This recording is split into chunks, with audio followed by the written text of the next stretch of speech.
ప్రజలందరికీ నా నమస్కారాలు. నిజంగా ఉత్సాహం రెట్టింపు అయిపోయింది మీ ఊరికి వచ్చిన తర్వాత, గ్రామానికి వచ్చిన తర్వాత.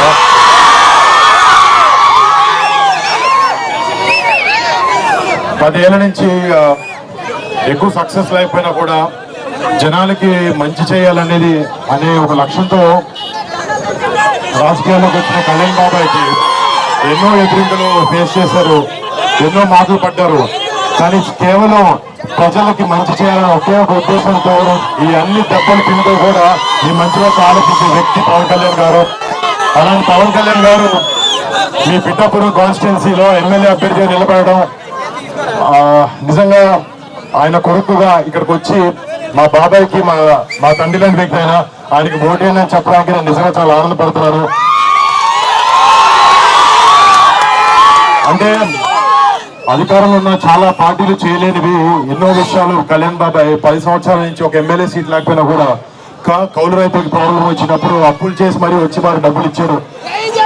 మట్టి కార్మికులకి ప్రాబ్లం వచ్చినప్పుడు ఫస్ట్ మొట్టమొదటిగా జనసేన నుంచి కళ్యాణ్ బాబాయ్ గారు కదిలి హెల్ప్ చేయడం జరిగింది. ఇలాగా మీరే ఇమాజిన్ చేసుకోవచ్చు, ఒక్కసారి బాబాయ్ని మన అసెంబ్లీ పంపిస్తే మన కోసం, మన ప్రజల కోసం ఎంత చేస్తారనేది.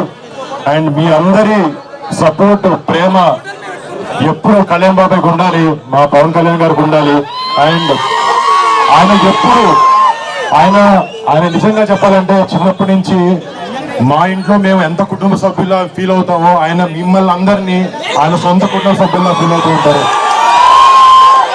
బహుశా అందుకే ఆయన మా ఇల్లు వదిలేసి పండుగలప్పుడు కూడా ఇక్కడ మీతో పాటే ఉంటూ ఉంటారు.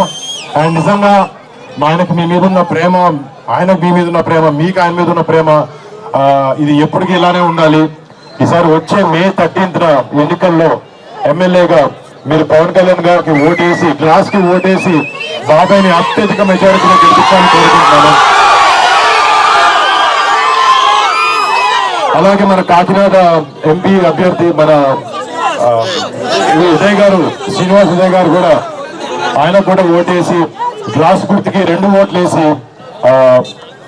ఎంతో మెజారిటీతో గ్లాస్ గుర్తుని జనసేనని గెలిపించాలని కోరుకుంటున్నాం. జై జనసేన, జై టీడీపీ, జై బీజేపీ, జై పవన్ కళ్యాణ్, జై హింద్.